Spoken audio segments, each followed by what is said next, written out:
Abono nsia Ghana de shemaima ya mamunyina ajo amamwakwaba eha ewunua 95.1 FM so sesabre so a na ensema hodo a yaboaboa no ye menyimu a yasone so krogin de ekro de eba di ifretifi ekwa akopem anafo a edika editi no ena kase bokwan so yaboaboa no ne de eba besomo ye kai mo se ensem a eba na edoso pa eye ye dikai ekruchiri ewo brofo kasemu e di akwa kogu www.onuaonline.com www.onuaonline.com eno no e brofo kasemu dia unya adaje a no akokoken kai bi na ode amaye de ebe yi esanso edi adenchi Onua FM 95.1 fidie social media ni nyina eso oba Facebook hono mo aye demo live and colored na wodi ka like page ni ede amaye wi fi ho a na afi wodi utrimo po ato ho hebre papa mu no ye bekinkan ede amawo eno fi hono mo a na wamia share no so wati asese de be ya link no ebetumi akona mu na obia ehu ensem a eba ensem no edoso na di edi mu akotine bi na meba bebobosui ene abandwumadi a ye friend government accountability series no yewura kwabena minta akando health minister akwa kugina simpie no so akasa ensem ahodo a wode eba enhia aban eye efa apomudine ho nsemu no yede bi eba besomwo se meka se wode atodwa se a nurse for ne midwife for be se empim edumiensa ne ye kire ena aban ama kwan se yemfa won adwuma mu anaso kwa se yakọ Onua FM 95.1 adwuma ego manyi emu de wo besan so atie e wo kasebo yi mu ebi ene se enei emofre kotro wasi exams no ho results no aba ama waye kefo e de aba beto monten so na de firi mu ba yesi dabre mofra no no ano entimi entwa nsohwe no titiriu yesi mathematics ne de e kamia kwesa kwakoyi bibi ho no mo pa enam so ama woni a wontiri mu abobi e wo nwumasua mu wo se aban enye bibi animu ya do womfa enhwe se de be ya ye ku yanimu no mofra kotro nsohwe a ubetimi etwa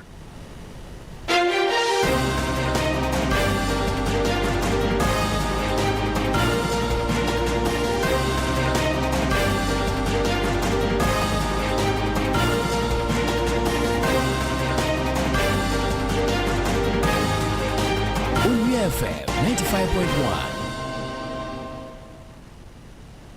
Amanfo ewie afi yenye ebre na yemfa ensem ni ntwimu ankasa na yemfa ensom ene anwumre don hwe ba ko entemo me a mesi akonwa na me ba bedi kasebo hu chia me no medin Abubakar Sapon afi yemfa ensem no ntwimu ensom wankasa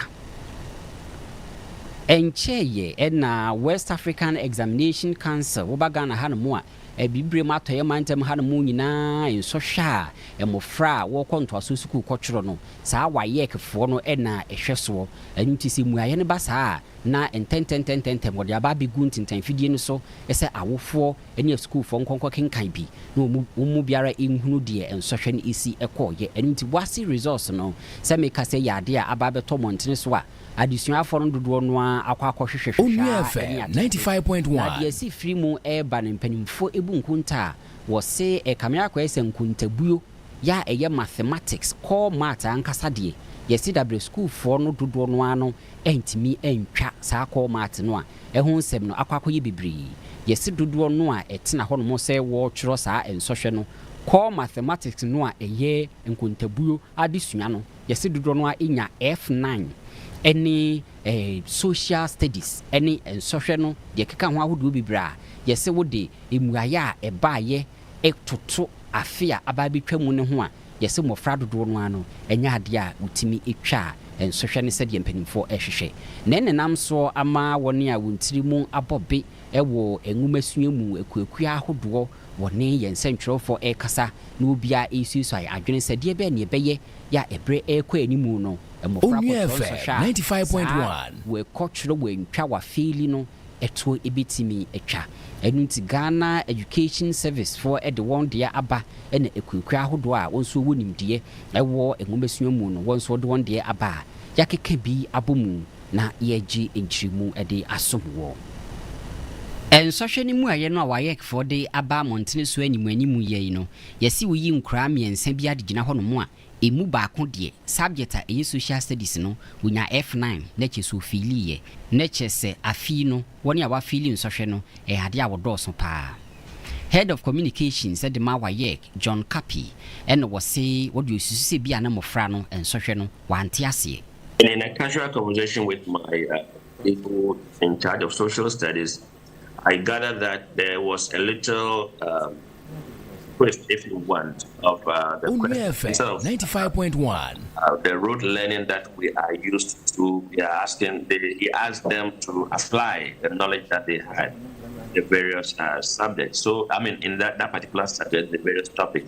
So it's not as if they drifted off the syllabus, neither did they put aside the test blueprint. And then looking at the questions and asking them to apply the knowledge, that is probably where he thinks the problem is coming from. Wosha afi we no a yesi se mofra ne benya kwan awia nsɔhwɛ no ne yɛfɛ no examination more practice no yesi nya ade yɛ hyɛ da course wo papa kra ɛnu nti iku a yɛfrɛ won Ghana Education Service ɛne African Edu Watch for ɛsɛ ɛne se mofra no ankasa de wo ntiri mu twiro yenti ɛna ɛkamera kɔ ɛsɛ nsɔhwɛ no yesi dodo no a ɛntimi ampaase no service. Kofi Asare, who previously was relying on APO or relying on 95.1 collusion to pass, may now struggle, and his results will not be the same because he didn't prepare well. The policy regime. Look, we've been monitoring WASSCE since 2019. For the first time, the Ministry of Education, the minister pronounced that any teacher found participating in examination of practice will be outrightly dismissed. That has never happened. Because even in the Junior Teachers Code of Conduct, if you are found participating in examination of practice, you are first of all suspended. Ikwa yɛfrɛ on Ghana National Education Campaign Coalition once was say the abai kyerɛ sɛ aban ɛwɔ biribi yɛ ɛno nti wɔso ɔsɔre waka na wɔhwɛ ɛnwomasua ho nsɛm. We have been advocating for targeted investment in both teacher training and educational infrastructure in the education sector. Some of our schools these days are interested in preparing the children only to go and write exams and not to prepare them to take up the challenges of life. You know, if the child is prepared holistically and that child goes to the exam hall and then goes to meet a question, that is when the child is able to, or the student is able to apply what they have learned practically. Openya Enkanina Woye Dean, Edema, University of Ghana, Professor Jonathan Fletcher, and so say, Bibia, if I'm a teacher for entity, a dine near Deno, I was sitting in Ampenim for Sorwaka, near Shasi is ye. Teaching is not just about teaching people facts and them memorizing the facts. It's about actually teaching people, you know, concepts and skills and things that will help them, you know, in real life situations. And therefore, I think teachers must start putting emphasis on application now.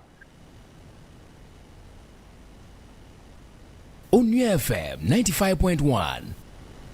Awie, enia yeti yeno eya manebo a efa wasi ensosha emofra kwotro ye no ne results a yese aba ene woni a yesi wantimi entwa na afi woni ewunim de suicide adwene ewo ho ebinum se ebredi kan kra ewo my Ghana mu hanomo no ebre mofra ne kwa kwotro nsoshe no afra se no yese minister ande betu dwa se enya de a wo kyerɛkyerɛ ni awunim na artist mu sɛ wo boa bofra bia me na wia nsɔhwɛ ne ne ade no koyɛ saa ibesu mu do akɔ akɔhye prison enti wɔne a wɔkyerɛ wadwene wɔn sɛ bi mu bi no ebi kyerɛ sɛ sɛ saa entreha no a minister ne bɔɔyɛ no ɛno ka ho bi ɛna ama nsɔhwɛ wia no ankɔso ɛne sɛ mofra ndi ontiri mu kɔkyerɛ ya afide yɛse dodoɔ no a wantimi entwa no. Onua FM 95.1. Yeguso ede ensem esomo ewo enwumre no nsia kasebo imu ye kɔ apomudine ho nsem mu na government accountability series yebra aban dwuma ye fo mpanimfo asoafo titiru ebra no wo gyina simpi so a no wose wone Ghana manfo eche wundwumadi a wodi ho akontabuo de ekro no de ebe nyina enu nti bra no no asoafo no obi aba ebeka de ekoso e wona kache de kyerɛ yɛn na enne wo kogina paso na eye apomdine so afo yewura kwabena minta akando na numu nsɛm a wo ka de eyi bibiri wo se aban afa a nurse fo ene a midwives fo ya wo ye adwuma wo menyi mu wɔse wɔn dodoɔ ɛyɛ mpem dumiɛnsa ahenum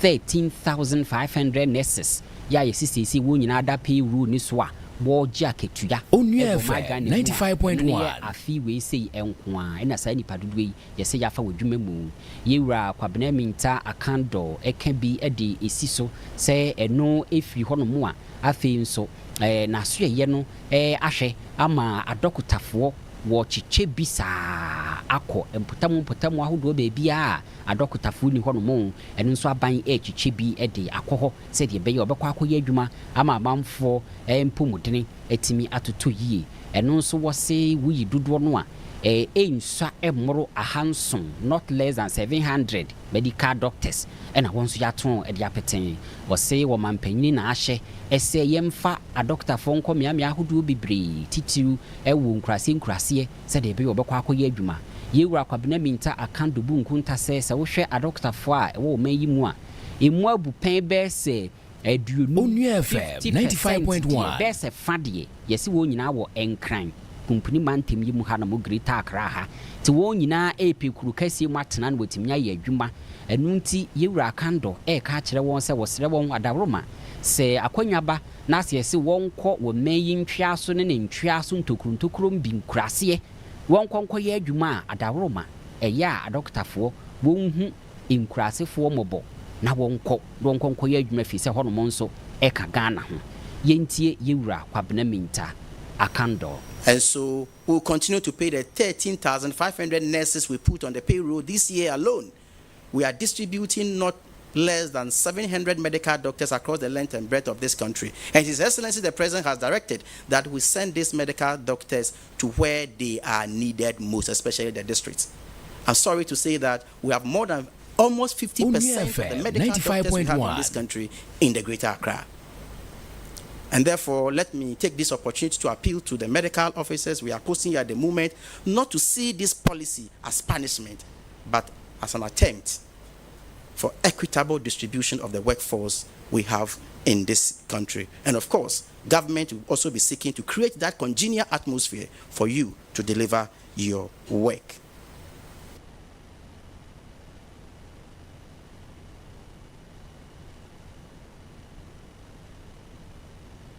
Ora kwabena minta akando nenum asem na wote ne se adoktafoɔ ma wɔn hunu sɛ yɛde wɔn kɔ akurase sɛ kɔkɔyɛ adwuma na no akɔyɛ si bia asotwe bi ne de ma wɔ sɛ nyɛ saa wɔn fa wani ntofo mu hunu sɛ sɛbe saa mmea ahodoɔ no nso ɛhɔ nso ɛka Ghana ho na Ghana fa de hye ɛne te hɔ ɛno nti sɛ pusu Onua FM 95.1 na wode akoma pa asom sɛ de bɛyɛ a ɛbɛboa yɛwura minta akando nsɛm wɔde tu dwane no ɛnyɛ ne nyinaa no wɔsan so ɛsɛ aban akɔso ɛde akatua ɛma apɔmuden adwumayɛfoɔ a wɔsɛ ɛfata nyinaa wɔsɛ zip line ɛho nhyehyɛeɛ a ɛbaayɛ no ɛno nso aban eguso a ɛkɔsoɔ ɛwano ya emergency services ɛboa ama ho nsɛm akɔsoɔ wɔsɛ saa zip line ho dwumadie no aban ɛnsa aka ya wɔyɛ mu hwehwɛmu nyinaa na deɛ ɛwɔ sɛ wɔyɛ no obitumi ayɛ na ɛno nso aboa. More interesting, and I think everybody needs to know, is the fact that in the beginning of this contract, the idea was that we were not going to use government of Ghana money to pay the services of the drones. Their services was to concentrate on the hard-to-reach areas and emergency services. But upon review of the activities, what we have realized is that the hard-to-reach areas constitute only 12% of the activities, 12%, 1-2. And emergency services is 4% of the activities. And it will interest you to know some of the items they fly. Items like condom, blood donor cards, not blood donor cards, mosquito nets, food and nutrition items, adhesive tapes, syringes and needles, education materials, among other things, textbooks, exercise books, uniforms, and a lot more. So these are some of the items they have been. Onua FM 95.1. Owura kwabena minta akando eyo so afo a wo hwe apomdine ho nsem so ewo o my Ghana mu hanomo ne numu asem ye de etu dwa no ye koyenim ewo kaseboyi emu na woni asabi wadi dem kakra wo nipadua akwani bi mu na ye ta frɛ won persons with disabilities no wakeka won ho abomu a wo se asem bi tete won pa enu nti aban enhwɛ no nyama won wo se emra bi wo honomo a ye frɛ no Disability Act na saa Disability Act no yesi nyimu ewu mu ade a emwa saa amamfo no ema won kankro enkoso wo my Ghana mu hanomo enu nti mpanimfo atena se asan so akwa akosiesie mra no fofora eno ye frɛ no Revised Disability Act na amamfo ise aban momodna no mfa ne nsa enhye saa Revised Disability Act na se wo man ho nye habo ho Onua FM 95.1 ababeye adwuma na aboa won pa wɔsese mpanimfo timi yɛ ne saa ɛma wɔne a na ɛneɛ ɛtɔ da a enyimu esisie ni ade a yɛde etia saa amamfo no ɛfa enwumasua ho nsɛmu nipa bi wɔ saa tebea ni mu wɔ akɔpa adwuma a na yɛ tenetene yɛn nsa de ahwɛ no so enipa no qualify kora yɛn pɛsɛ yɛde adwuma no bɛma no efisi bi a wɔte wheelchair mu anaasɛ bi a ne ho baabi atɔkyema apɔmudine ho nsɛm ho sɛ yɛbɛsi ɛdan a sɛ obi a ne nine minu twetwa hɔ no mu betimi anante de afro dan no ɛwɔ sɛ yɛyɛ kwan foforo bi a obi ɔte wheelchair mu sɛbe ɔnso ɔde betimi afa hɔ no mu afro ne nyinaa ɛtɔ da ɛnyɛ adwuma ɛnu nti amanfo wɔ saa tebea ni mu no wɔ se aban ma ne ho nyɛ ha na saa emra foforo a yɛfɛ no Revised Disability Act no wɔntimi mfa ne nsa nhyɛ aseɛ na emra mɛyɛ mra wɔ my Ghana mu na intimi ɛmoa wɔn yɛntie. Onua FM 95.1 inequalities. We want a strengthened Disability Act that will modernize Ghana legal framework, ensure clearer institutional responsibilities. We stand ready to partner with government, parliament, and all stakeholders to ensure that the revised act is passed and effectively implemented. And what we are saying is that the time to act is now. Ghana must not delay any further. We are also calling for the elevation of the National Council on Persons with Disability, to raise it from the current council status to an authority. We believe that when it's able to secure authority status, it will have its own budget. As it says now, the council's budget is a component of the ministry's budget, and we are having a lot of difficulties. Onua FM 95.1.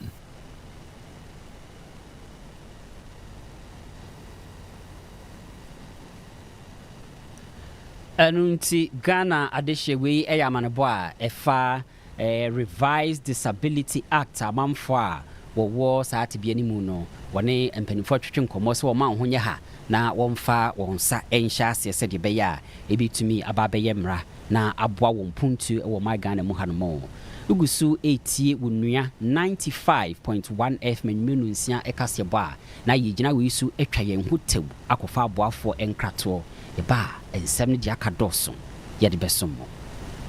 Kaka motobiba tiasi krombro nyabrei omu hu te se bills nanso hwe na wa ma parties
Ewe, yen sanso ema wakwaba.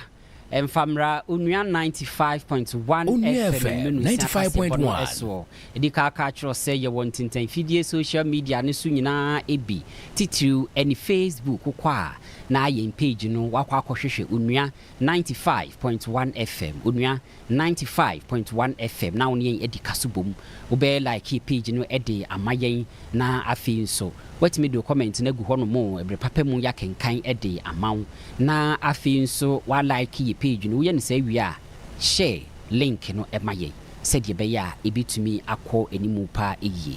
ye kọ enim e wokasebo imu ye nkọ atifi do mantem no emu Northern Region Police Headquarters ne yakọ akogina na Director General edema National Patrol Department ya ewo Northern Regional Police Headquarters hono no ewo Tamale na openya wo hono no wo kasapa eyi say adia ye friend say community policing Onua FM 95.1 eni timamufo eye nkabomu atokese aboa ama police adwuma no yetimi aye no kwampapa so aboa timamufo no ehu ebehia pa eyi osimpanimfo ye de obetimi bia adia ye friend visibility say timamufo behu na police fo bete wo nka ese wo bo ho bai wo montene so baabi abefa bia obehunu bie no wose no nso mpanimfo ayiri mutawe ewo mantem no hono mu enyina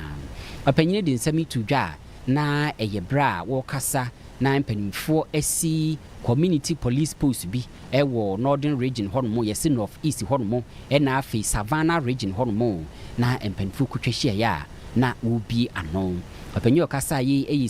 COP Muhammad Fusaini Suraj wona wode science mi etudwa na ositimamufo ene aposifo ento kese enye enkabomu emwa na bone fosem crime Onua FM 95.1 potamo no obetumi aye ne saa amatimamufo nso eho atowo yentie no.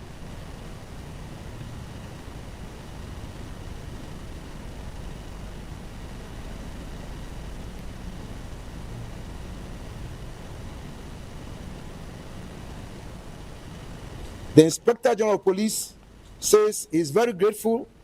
and appreciates the good work that Kojinta has been doing so far. And indeed, apart from enhancing the capacity of our officers on community policing, targeting violent extremism, and also ensuring peaceful coexistence in our communities, they've also gone ahead to provide appropriate structures, police stations where our men can operate, and also means of mobility for rapid response, patrols, and also community engagement. 95.1. I would say that they've cooked the food and given us a bowl to eat from.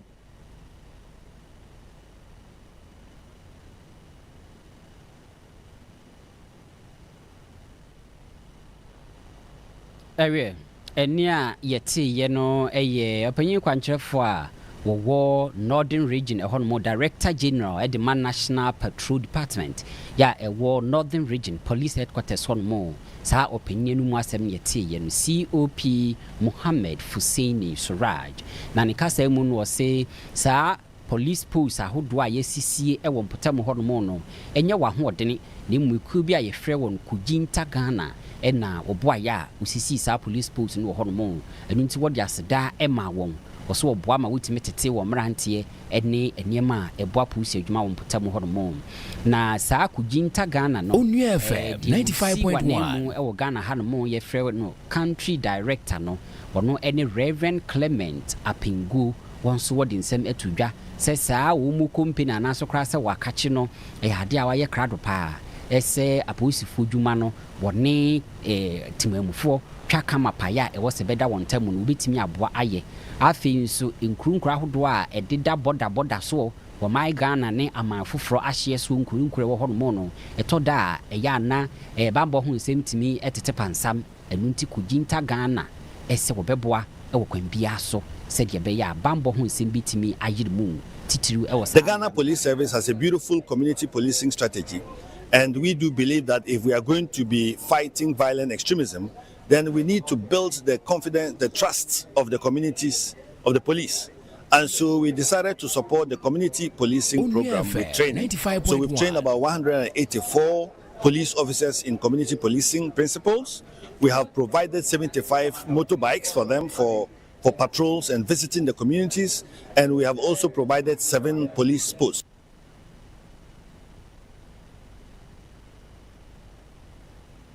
Any a country director Edma Edmakuya ye friend Kujinta Ghana church room dwumadie mu emwa wode boa aposifo won tete FM ene akade FM ni nyina mu no a district chief executive ya wo ye mensin krache wo bole mpotam ho no mu Wura Abdullahi Mahmoud wonso wogina communities ahodo anaso krasa assembly no a ene won saka police post ni bi no wogina wa nemu kasaye na wose resources akade ya sa Onua FM 95.1 wa posi ensem no ya ade a ebeboa pa ewo empotam ho no mu entie district chief executive ya wo bole mensin krache Abdullahi Mahmoud wonso no mu asem a wode etuda. I can say for sure that on security alone we have spent close to 2 million Ghana cedis in managing it, when our common fund is just about 4 million. So what it means is that we cannot trade peace for anything, because it's a vehicle for development.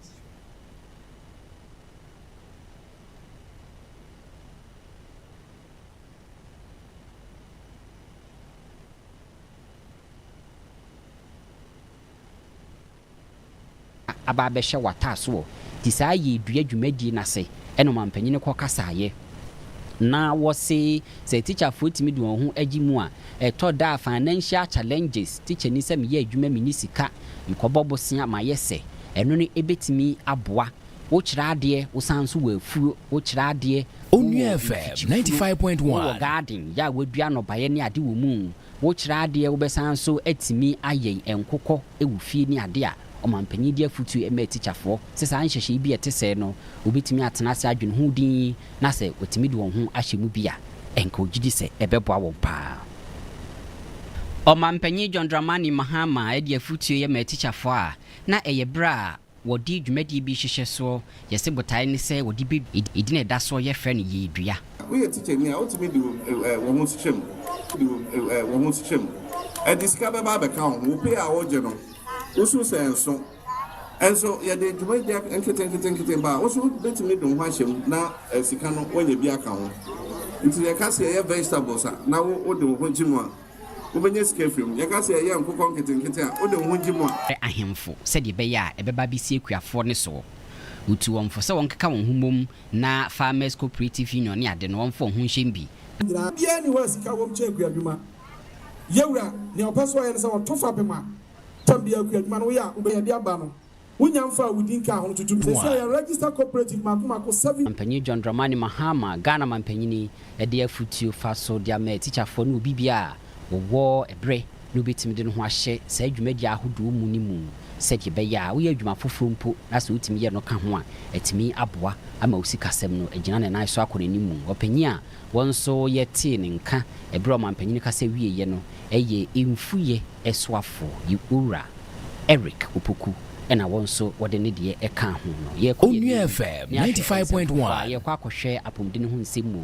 na etoda apomde ne ho nsɛm no yɛ wɔ asopiti ahodo bebre yɛ wɔ aban de yɛ wɔ de ya ankra de yɛ wɔ de sisi mantam yɛ friend community hospital ne ade a ne nyina da no ehia emwa ne nei empanimfo binom ɛkasa pa sɛ bɛyɛ anka aban ntwa nani na wɔnhwɛ de friend community hospital no sɛ de bɛyɛ a wɔn so akade afamu nneɛma baako mmienu bi hia wɔn aban bitimi atoto bi de ama wɔn afei nso a nursefoɔ ne a doctorfoɔ ya saa community hospitals ni behia no eno so be ya ka ban ntwa nani enhwe saa community hospitals ne pa na we eye dwumadi a ekoso ebra na asopiti fufuru bi a yesi eye community asopiti mpotam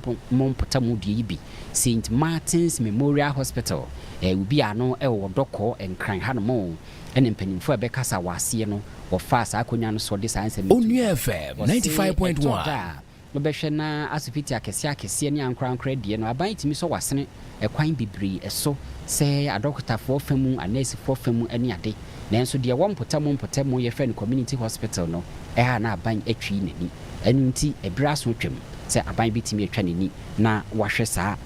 asopiti no nso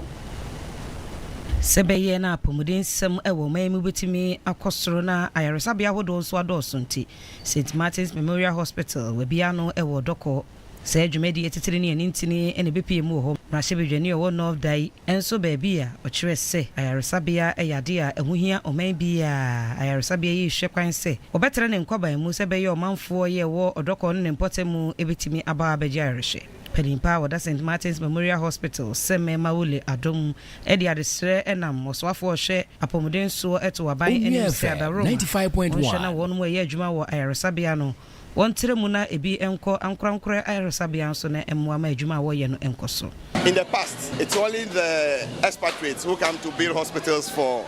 us here and schools. So the previous governments thought it wise to give them health professionals. So that's why we have CHAC and Islamic Health Association and all those ones. But now that Ghanaians are also involved in doing the same thing, I think they have to extend it to private institutions that are not profit making. With that, we may increase the number of intakes to the health sector. And then the unemployment rate will also go down. Na no si yepe no so afa wo hwe apomuden so kwabnamenta akando ede so apomuden adwumayefo anim se so yare ni eba yaresabia wonfa obu odo ene die kwanso ensom wo mo for attaining the universal health coverage. So His Excellency the President 95.1 has directed that at least beginning 2026 every Ghanaian must have access to free primary health care.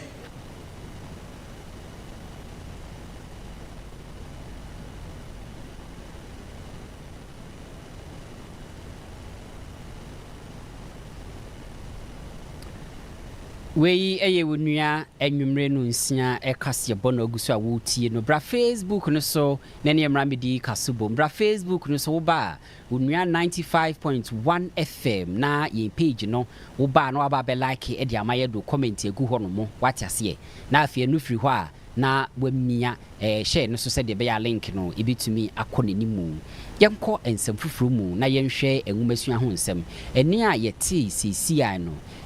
St Martin's FM 95.1 wo odoko ebrempenfu bia no na woni ho no mo ekasaye wo se kane no na ye kasa asopiti ni ade a nenka kosikoko efemu colonial masters for ne ba ya omutisisisi asopiti akase wo manyi mu enu firi ho no mo a nsori ene nkramu form penimfo ne ade enso asisi bi mission hospitals a wonso ato apeten na enei no akwakodu timamufo a ankra wonso wo pepa ewo sika no so peso beboa apomudin ho nsem ti sa amamfo no so boa esi asopiti a aban boa eno so eye sede be ya apomudin ho nsem no ebitumi akonanimu ewe afei de mame fa wonko enwomasua eho ensemu na yenkonkugina Ghana Senior High yesi ewo kofodua na yesi akade pa edi akade si yesi school Onua FM 95.1 dormitory ni ade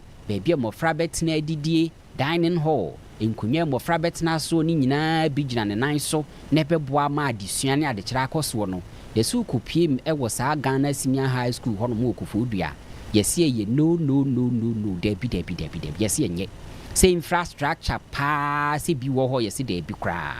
enunti suku ni mpanimfo kasa se mofra no adoso population growth ekonenim enunti be ya aban metwa nani enhwe won facilities ye wo ho no mu esua dormitory yesi esusa afi nso classroom a mofra betena ho no mu esua ade yesi no nso enso won enkunwa wo betena so ni nyina akwakoyi bibi bebre ya headmistress ya wo de school no anon ne ni atutu ato ne nsem madam Dan na minta eni yensentwerefo de nsem no ekirikirimu Onua FM 95.1 ediagu enhoma so a ye ne eche yenti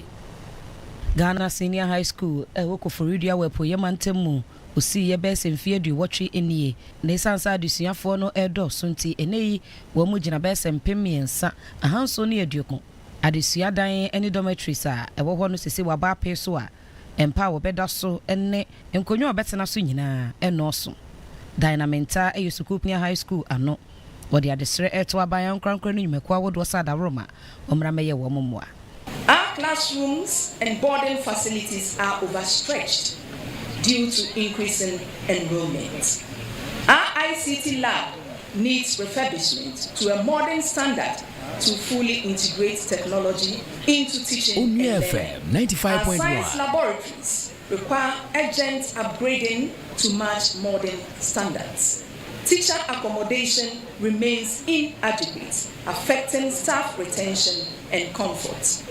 Enwachi epoyemante muswafo reta awate editu dwase di sukuu panyini yaka nyina aban no enim na wonimo hawo sukuu no nso Asia senti wo hyebo se aban ebe de betimi bia na wo hawo awomo wo no watimi aso ano ama wo mo. I pledge you, and we are collaborating with all the stakeholders of our development to make sure that our students are well covered as we uphold the rich tradition that defines our culture and our country. I encourage all stakeholders to continue supporting this noble mission and ensure that our students are well prepared to face the opportunities and challenges of the 21st century.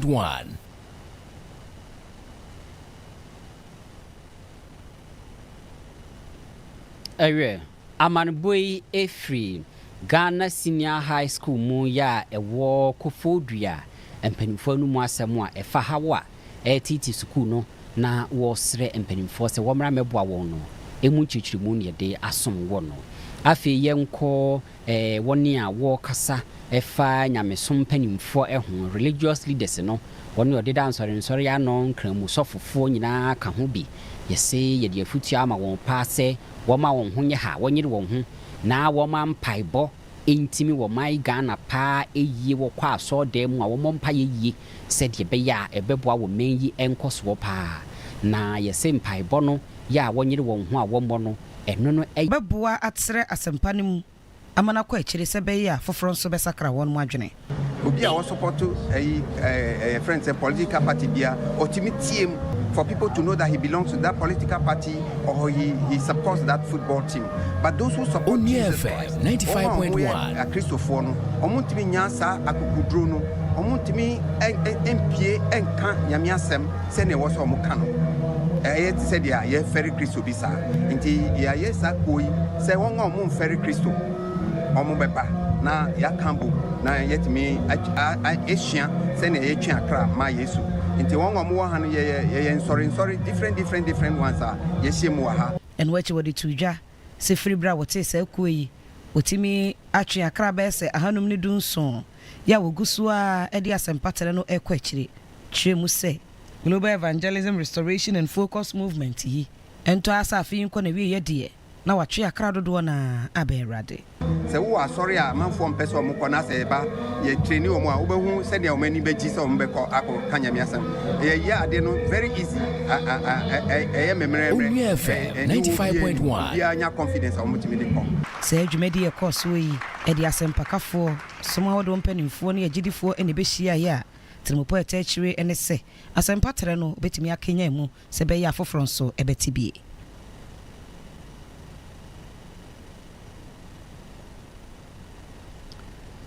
Afi yenko ensem ahudu bia efa katasehye ekun hu wo mengi mu yese katasehye no na mproye ene ademudi agye ne ade hoka nyina bomu a emasika enwunu fan kogun kofu botomu ya ewosenka eba wo man no efutu mu ne yitimde yampuntu dwuma no corruption ya ade a yese etiti wo mengi pa ene amaman ahudu bi so na opanyi bi ekasa very Reverend Dr. Emmanuel Chumesi Ankra. Yesi papa yi senior lecturer 95.1 Christian Service University e Kumase. Papa yi kasa se nka wono kwa na dwene mu dia kata saa kata asehye ho nsem no yen hyase emfa ho ntete ehu nimdie ne hu suahunu no yen fa nhyase emofra entotofe wase ebra ye ko suku ye sua ade no yen kyerɛ wɔn de ye ne de enye efa saa ne meni nyina ehu ese kata asehye no ehu sunsuanso bɔne a eba wo man eso yen kyerɛ yen sɛde bɛyɛ ansana ibinyina ba bɛyɛ panimfo no ne kyɛse wɔ saa nimdie ne ani suahunu krampo edada. Very Reverend Dr. Emmanuel Chumesi Ankra kasa ye na eyebra woni nsentwerefo twetwe nkomo. Properties must be confiscated. We must make corruption very difficult for people to engage in. For now, it is so easy to engage in corruption, and you can easily go off the hook. But let us make corruption a difficult thing to do, very unattractive.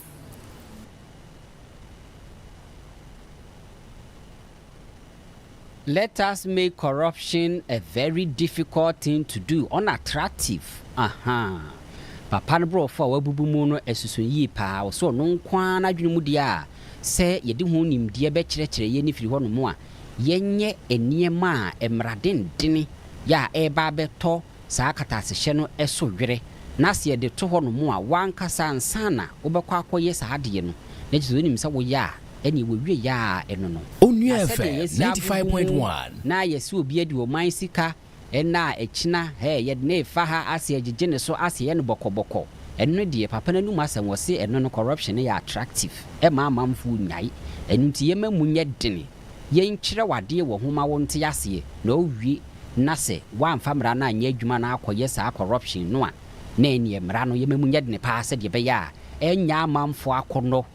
na wode wo ho akwa akohyem saa opanyin ya yete ne kasa ye se wo ye senior lecturer ewo Christian Service University suapon mu ewo Asante Mantem Kumase emu dwumadie na se na nyo no nko an na wo ho no mo opanyi ba ko a wonso yese wo ye leader ewo Revival Africa and Beyond Reverend Samuel Udru na wonso dwumadie na se wonso wo de nsem to dwafa empanyini ho wo se ye kaso bi epanyina na kyese oyubi a ne dwumadie Onua FM 95.1 afofro crime said ye be ya ubitimi ensa akai wombotaye ewo abrabomu yentie nyoma papa ema oman ye oman ema busuan ye busuan ye akanifo a kukudam a oma bakon se de mu se dom ho adi no saa de no ye mfa na ye so ye na ye ho adi wo sa nti onye obi a wo ye leader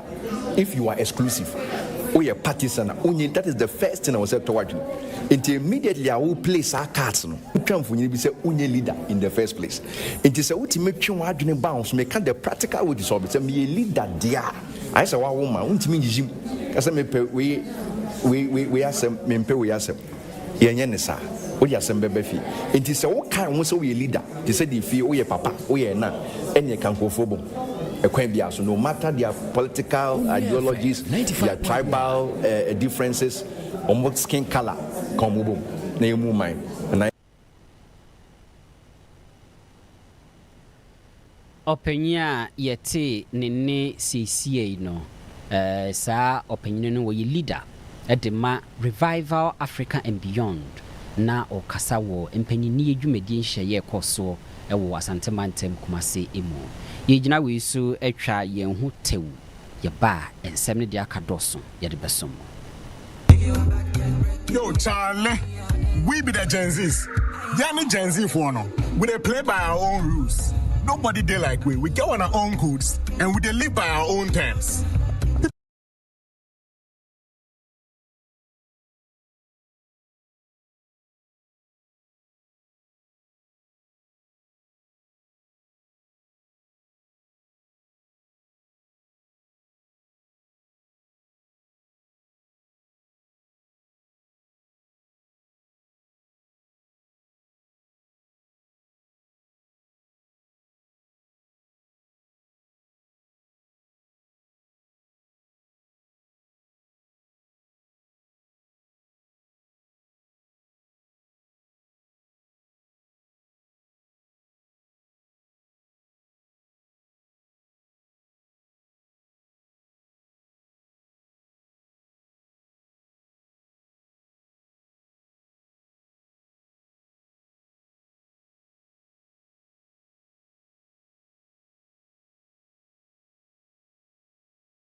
Ewe Mami Sansoma wakwa ba emfamra wunua 95.1 FM enwenu nsia kase boyi eso na yentoa so ye call Bono East mantem no emu Onua FM 95.1 Nadmu for akachi Nadmu for mpanim for se eyade a wo ma wo homene so pa na waboa mu dwumedi no SCP esita oso odi nhihye bi ato efom ya wode tete amamfo a wotu won ho ache so obeboa Nadmu ene won aye adwuma na ye frɛ won volunteers no wo so watete bebre said ye be ya yese atrenche mu asi ensuyiri aba ijebia to baabi amamfo akwa ahokyiri mu ye de niema ekoboa won ananso kra se kasakire ene enkyirikyirimu a ewo se koso said ye be ya sa atrenche no kra no emba no we nyina eye Nadmu fo dwumedi no ebia enunti Nadmu akachi a ewo Bono East Regional Directorate hono mo no wose wayere wontamu pa eya watiti emebunu ya woyi volunteers yese ahanan eduanan anaskra se Onua FM 95.1 440 volunteers enunti yenti ensem nchiri mu akasa yensem twofo atwro no de ba besomye Timupa etai sa adwumadi a Nadmu adwumayeko no ye ene se beboa amatorenchem sia ententem so no wanyomanfo betimi abo enyapade ene omanfo nkwa eho bae Akwasi Lampo ene ye regional Nadmu director what is ansemi ene tuja. Around this time around people started setting fire in the bush. Fulani herdsmen also going around destroying, putting up fire. Now that we have a platform to put our heads together so that every year what is always happening in our region, it will be abolished. Say nipa bese ahana ni aduanan ya sesei wode wo mo afantete yemu ya wondwumadi so ene se oboboa ye nkyerɛkyerɛ ama ɔmanfo ate hiahia sɛ wɔtwe wɔn ho fra atɔrenchem ho ɔyɛ ahoboa atwɛn sɛ atɔrenchem bi si a kwan ya wɔbɛfa so ene sɛ atɔrenchem asie wie no kwan bɛfa so aboa ama ɔmanfo nso ho asan wɔ mo. ACP Stephen Boadu ene Akwasi Lampo de ho nkyerɛmu atudwa. If you accidentally set fire that cause damage to properties, it's a causing damage. If our attention is drawn, we pick that person and we put that person before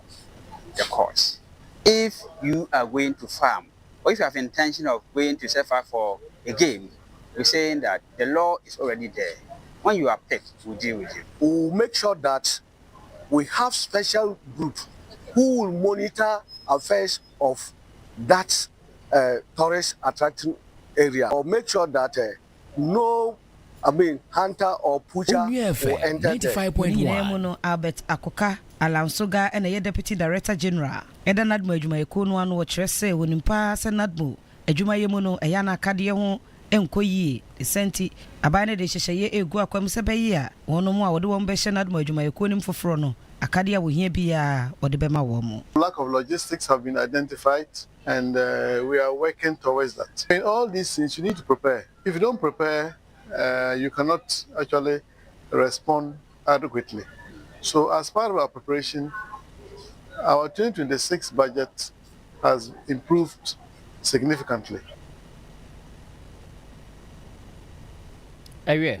ye call akuginamu ewo Enzima East na ehanmo eya atoye mantem no emu yenhwe teacher for ho ensem na yesem rahye bedwani a wotie dwaso na afi so kra no mensi no 95.1 ya eye municipal assembly no waye bibia wode ebo teacher for binum abaso empo woni a wakọ ahomegi mu no yese maako bese insia na afi woni oguso kirade enso yese bese aduonu baako wo nyina mpanimfo afa kwan bi so abowaba so sɛ de be ya obetimi ahye wo nkrane na eniema pa woye ede aboa ngomasua no obetimi aye saa Enzima East ho no mo no yese wo hwɛ hɔ a akyerɛkyerɛfo isa pa ho no mu yi de efrɛ no brofo kasɛm sɛ teacher deficit no yese edos wo hɔ pa anu nti we yɛ dwumadi bi mpanimfo ɛyɛ na wɔde bɛhyɛ akyerɛkyerɛfo kakra wo ho no mo no wɔde ɛbɛkorɔkorɔ wɔn abɔwaba so sɛ de be ya wɔn so ani bɛkɔ adwuma wɔyɛ no ɛho ensɛm no entwemu ne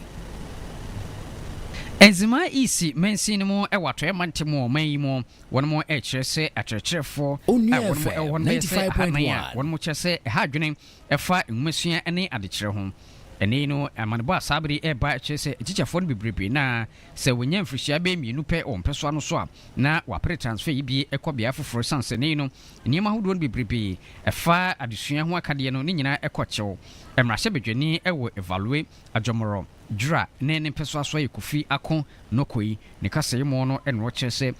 nea ɛdi kan koraa sɛ ɔbɛyɛ mmarahyɛ badwani ɛna assembly no wɔn mo ayɛ dwumadie sɛ yɛ ti sɛ yɛde abɔ akyerɛkyerɛfoɔ aba so eyi na kyerɛ dɛ yɛyi akoma mu ne asɔpɔt no wɔtumi atena because enyim dɛ sɛ akyerɛkyerɛfo no nyɛ wɔn mo anyɛ wɔn adwuma how is our future about most of the communities I'm the MC na yɛn na community no yɛbɔ kaw yɛhwɛ teachers no yɛhwɛ people teachers more charging but yɛn bi sɛ wɔn dɛ quality no to them nti yɛgudo de yɛbɔ motivate teachers another way in there Onua FM 95.1 from there wɔbɔ training colleges nti agye ato yɛn do dɛ obiara wɔ training college half payment ebetua in the